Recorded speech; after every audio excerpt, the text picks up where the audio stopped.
স্কুলের ফ্যানগুলো এখানে পড়ে রয়েছে, তারা নিজস্বভাবে ব্যবহার করছে।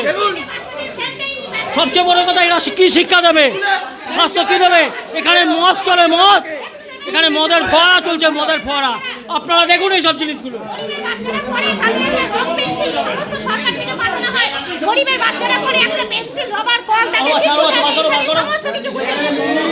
এগুলি সব প্রাইভেট স্কুলে গিয়ে বিক্রি করে দেয়, ওখান থেকে একটা মোটা টাকা অঙ্ক এরা নিজে ভাগ করে নেয়। সব এর সঙ্গে পুরো প্রশাসন সবাই জড়িত আছে এর মধ্যে। আজকে জিনিসটা জাস্ট হেরেছে বলে এরা আজকে জিনিসটা বলতে পারছে না, লুকিয়ে বেড়াচ্ছে। আমাদের একটাই বক্তব্য, এই সৎ অনিতা কর খুব সৎ, এটাকে অ্যারেস্ট করা হোক, ব্যাস এইটুকু আমি বক্তব্য বলবো।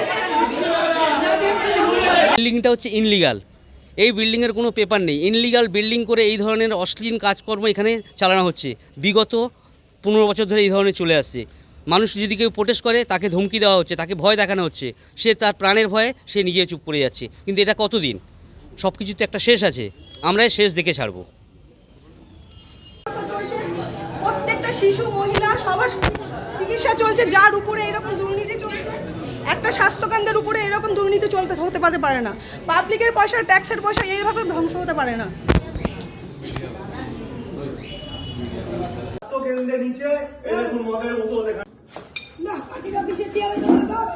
কর্পোরেশন অফিসে বিয়ারের বোতল, বাংলার বোতল।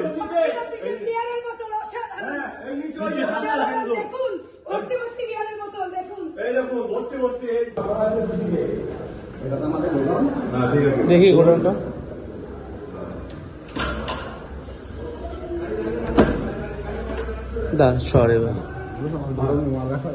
এই যে দিনের পর দিন গুলো দেখুন, এই যে বড় বড় ওয়েস্ট বিন, এই ওয়েস্ট বিন গুলো দাদা ভ্যানে যায়, আমাদের ভ্যানে যায়। এখানটা কেন এতদিন যায়নি?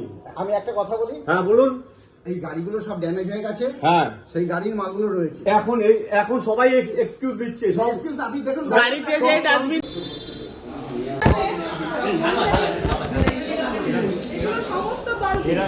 লজ্জা হচ্ছে আমার মহিলা হিসেবে, একজন কাউন্সিলর 113 নম্বর ওয়ার্ডের, হ্যাঁ, যে উনি এইভাবে আমাদের জনসাধারণের পয়সা, পাবলিকের ট্যাক্সের পয়সা উনি এইভাবে অপচয় করেছেন।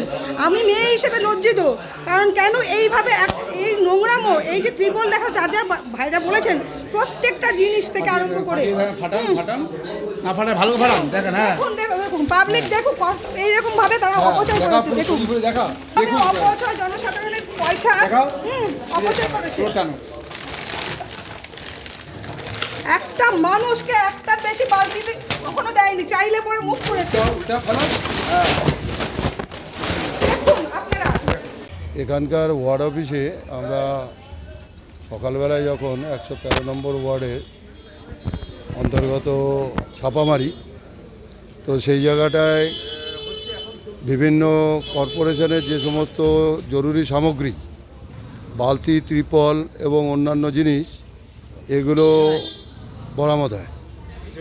এবং এখান থেকে এটা আগে নয়, এরা সবসময় এখানকার জনসাধারণকে, যেমন আমার পাশে দাঁড়িয়ে রয়েছে আরতি কুণ্ডু, যখন এখানে যখন ঝড় হয়েছিল, আমফানের মতো একটা ঝড়, সেখানে তার বাড়ির চাল সম্পূর্ণভাবে উড়ে গিয়েছিল এবং পুড়েও গিয়েছিল। তো এদের কাছে একটা ত্রিপল, যখন একটা ত্রিপল চেয়েছে, তখন এরা ত্রিপলটা প্রোভাইড করেন, অথচ এরা এদের অফিসের মধ্যে ত্রিপল মজুত করে রেখেছে, যেটার জন্য আমরা আজকে এখানে এসছি। এবং ভারতীয় জনতা পার্টি 113 নম্বর ওয়ার্ডের পক্ষ থেকে এই জিনিসগুলোকে বরামদ করে সরকারি জিনিস সরকারি ইয়েতে আমরা ফেরত দিতে চাইছি। এবার আরতি কুণ্ডু বলবেন ওনার যে ঘটনাটা ওনার সঙ্গে ঘটেছে সেইটা। আমি আরতি কুণ্ডু 113 নম্বর ওয়ার্ডে থাকি, D/36-এ। তা আমার একটু আমরা তো কাঠে রান্না করি, তো কাঠের আগুন কোথা দিয়ে ছিল, রান্নাঘরটা পুরো পুড়ে গেছে, চাল ঠাল জিনিসপত্র কৌটাকাটি সব পুড়ে গেছে। তারপরে 2 দিন পরে আমি এসে অনিতাকে বললাম, অনিতা আমাকে পুড়ে গেছে, একটা ত্রিপল দেওয়া হোক, আমাদের কাঠফাট সব পুড়ে গেছে, রান্নাঘর একদম কিছুই নেই। তো উনি বলেন কি, বিজেপি করো, বিজেপির দাদাদের কাছে দাও। উনি তো এই রয়েছেন রানিং মানে সরকারে, ওনার কাছে বলতে হবে, উনি বিজেপির কাউন্সিলর কাছে দাও।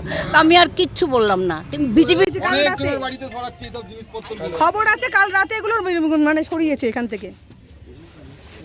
আজ 1 মাসের উপর হয়েছে, আস্তে আস্তে করে এগুলো সরানো হচ্ছে। স্বাস্থ্যকেন্দ্রের মধ্যে অ্যালকোহলের বোতল, যেটা দেখে আমরা এখন শিউরিয়ে যাচ্ছি যে কি ঘটনা ঘটছে। স্বাস্থ্যকেন্দ্রের মধ্যে আপনি যে দেখলেন, আপনি এখানে ফটো করলেন, স্বাস্থ্যকেন্দ্রের মধ্যে মদের বোতল কি করে আসলো? এর জবাব এখানকার পৌর প্রতিনিধিকে দিতে হবে, 113 নম্বর ওয়ার্ডে পৌরনিধিকে দিতে হবে। আর যদি না দিতে পারে এর ব্যবস্থা জনসাধারণ করবেন। আমরা সরকারের কাছে দৃষ্টি আকর্ষণ করছি যে এই ঘটনাগুলো কেন ঘটছে।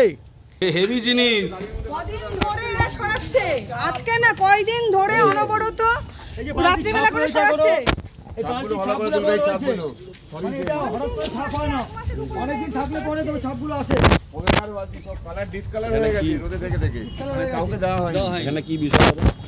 দেখুন, কর্পোরেশনের বালতি আজকে সাধারণ মানুষ পাচ্ছে না বাড়িতে। তারা যে ডাস্টবিনে ময়লাটা ফেলবে, সেই ডাস্টবিনে ময়লা ফেলার জন্যে তাদেরকে বালতি দেওয়া হয়েছিল সরকার থেকে। এই বালতি আজকে দেখুন কর্পোরেশন অফিসে পড়ে রয়েছে, ওয়ার্ড অফিসে। সাধারণ মানুষ এই জন্যেই ফাঁকা জায়গায় জমিতে যেখানে সেখানে ময়লা ফেলে, আবর্জনা ফেলে পরিবেশ দূষিত করছে। কিন্তু তাদেরকে যদি সঠিক সময় এই জিনিসগুলো দেওয়া হতো, তারা ব্যবহার করত, কর্পোরেশনের সেইটা কাজে লাগতো। আজকে এই বালতিগুলো এই তৃণমূলের এই 113 নম্বর ওয়ার্ডের কাউন্সিলর পুরোপুরি নোংরামি করেছে, এগুলোকে বিক্রি করার ষড়যন্ত্র করেছে। এই জায়গাগুলো দেখুন, একটু দেখাবো। এখানে বালতির পুরো লাট ছিল, সেই বালতিগুলোকে ওনারা সরানো হয়েছে। রাতারাতি এখান থেকে আরও জিনিসপত্র সরিয়েছে। শুধু বালতি তো এখানে নয়, নিচের রুমগুলো তালা মারা আছে। আমরা চাবি চেয়েছি, কিন্তু কোনো কারণে চাবিটা ওনারা দিচ্ছেন না। আজকের এই যে নোংরামিটা এতদিন ধরে চলছে, সাধারণ মানুষ দেখুক। আজকে আপনাদের এই NBS-NS-এর মিডিয়ার মাধ্যম দিয়ে দেখুক। প্রত্যেকটা মানুষকে বোঝা উচিত যে এরা এত বছর ধরে কি নোংরামিটা করেছে। আমরা এটার শেষ দেখে ছাড়ব। দরকার পড়লে কাউন্সিলরকে এখানে ডেকে তাকে বসিয়ে রেখে আমরা তার কাছে প্রশ্ন করব যে এই জিনিসগুলো কি হয়েছে। আপনি প্রত্যেকটা সঠিক জবাব দেবেন, তারপরেই নালে আমরা সাধারণ পাবলিক তাকে যেভাবে এতদিন ধরে তিনি যেভাবে হেনস্থা করেছে সাধারণ মানুষকে, আগামী দিনে সাধারণ মানুষ তাকে হেনস্থা করবে। প্রশাসনিক দিক থেকে আমরা জানাবো, বাকিটা ওনাকে আমরা ফোন করছি, উনি এসে আমাদেরকে জবাব দিক। দেখুন, এটা হচ্ছে আমাদের 113 নম্বর ওয়ার্ডের কর্পোরেশন অফিস, যেটা সরকার থেকে গরিবদের বালতি থেকে ত্রিপল দেওয়ার জন্য দেওয়া হয়েছিল। সেটা আমাদের লোকাল কাউন্সিলর অনিতাকর মজুমদার সব স্টক করে রেখে দিয়েছে।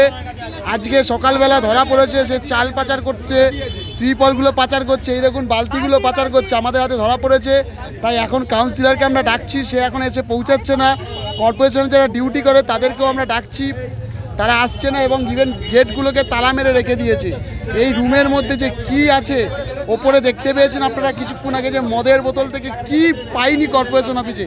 এটা একটা স্বাস্থ্যকেন্দ্র, স্বাস্থ্যর মধ্যে এখানে অ্যালকোহল খাওয়া হতো ডেলি, প্রতিদিন রাত দিন নেই সকাল নেই, এখানে অ্যালকোহলকে মেয়েদের নিয়ে মস্তি করতো এই জায়গায়।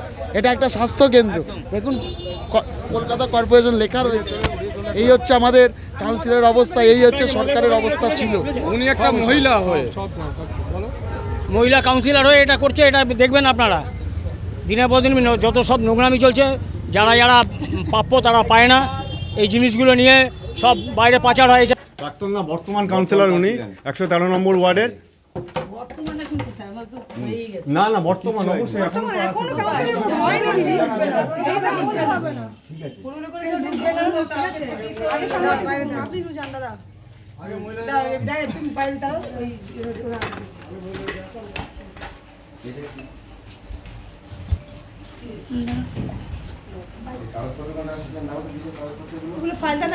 আচ্ছা, আমাদের হচ্ছে বর্তমান এখনো পর্যন্ত 113 নম্বর ওয়ার্ডের কাউন্সিলর অনিতা দি, উনি এবং ওনার যে ওখানটায় পার্টির দলীয় কার্যালয় আছে এবং হেলথ সেন্টার আছে, ওখান থেকে আজকে সকালে আমরা খবর পাই এবং খবর পেয়ে আমরা যাই, তল্লাশি করি।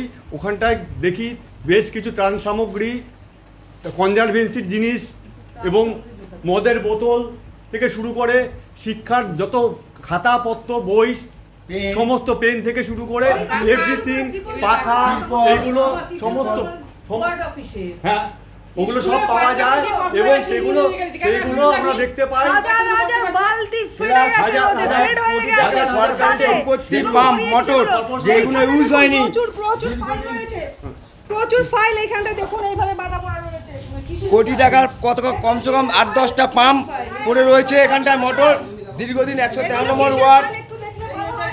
ঠিক আছে, হ্যাঁ 113 নম্বর ওয়ার্ডের দীর্ঘদিন লোকে মানুষের জলে কষ্ট সাঁতার কেটেছে বাড়িতে, পাম্পগুলো ইউজ হয়নি, পাম্পগুলো নিয়ে ফেলে রেখে দিয়েছে একটা জায়গায়, একটা পার্সোনাল জায়গা, একটা প্রাইভেট প্রপার্টি থেকে। ওগুলো সব পড়ে আছে। ফাইলগুলো তুলে নিন একটু। কিসের ফাইল? কিসের ফাইল সেটা না। বালতিগুলো তাহলে পচে ফেটে গেল কেন উপরে? ছাদে উড়ে বেড়াচ্ছে ঝড়ে, ঝড়ে বালতি পুরো ছাদে উড়ে বেড়াচ্ছে, ফেটে ফেড হয়ে গেছে। বই যে বলছো না, বইটা হচ্ছে ধরো কেউ পাস করলো, তারপর আমার কাছে বই দিয়ে যায় যে যদি কোনো নতুন বই, আমরা এখন ফটো তুলেছি, নতুন বই বৈষ্ণবী চিত্রগুলো, মদের বোতল ছাদের উপরে, এগুলো কিসের মদের বোতল সমস্ত এগুলো দিতে বাড়িয়ে বলছে এত পেন খাতা। দিদি একটু জবাব দিতে পারবেন? আপনি উনি জনপ্রতিনিধি, উনি নাকি জানেন না যে মদের বোতল কোথা থেকে দেয়? একটা স্বাস্থ্য কেন্দ্রের উপরে এত মদের বোতল, উনি জনপ্রতিনিধি নির্বিকার এবং উনি মানুষকে ভুল বোঝাতে বোঝার চেষ্টা করছেন। জানা উচিত এই জিনিসগুলো। এখন তো জানি না উপরে না, আপনার তো জানা উচিত ছিল এতদিন, এখন তো জানি না বললে হবে না। উনি জানি না বলে বিষয়টাকে অস্বীকার করছেন। আপনি জানেন না কেন? আপনি বলুন তো, আপনি জানেন না কেন? ও বাধা দিয়েছে। বলছেন এটা কি ঠিক হচ্ছে? আমি জানি না এটা কোন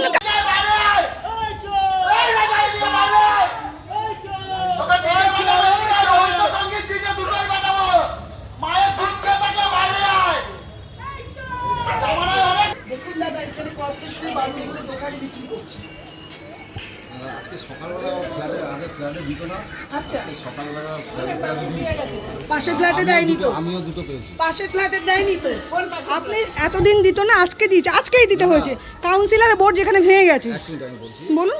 যে আগে বাড়ি বাড়ি দিয়েছে, হ্যাঁ, এবারে আমি যেহেতু কর্পোরেশনে কাজ করি, আমি ফ্ল্যাটে যেহেতু দেবে না, সেহেতু আমি আগে দুটো পেয়েছিলাম। এবারে আজকে যেহেতু ফ্ল্যাটে দিতে আসছে, ফ্ল্যাটে সবাই নিয়েছে, আমিও দুটো নিয়েছি, সই করে নিয়েছি।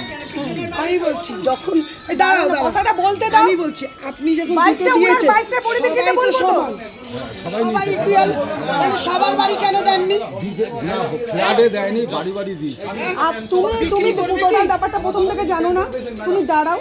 এই যে তুমি বলছো খুব বাজে ব্যাপার। সবাই আটকাচ্ছে তো। না না না, আপনি বললেন আমাকে যে আজকে সবাইকে বাড়ি বাড়ি দিয়েছে, আপনার কথা আমি এগ্রি করলাম।